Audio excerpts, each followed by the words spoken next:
घोड़ी। ठीक है महारानी, अगर तू लाख समझाने के बावजूद भी नहीं मानती है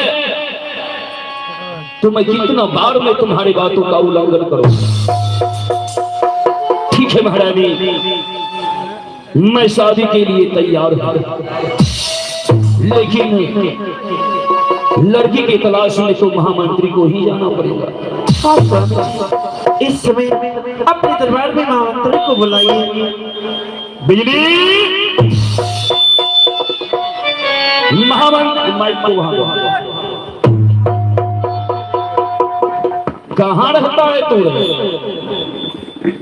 नींद लागे रंग नींद लगता है, इतना मारूंगा कि नींद छोड़ा दूंगा।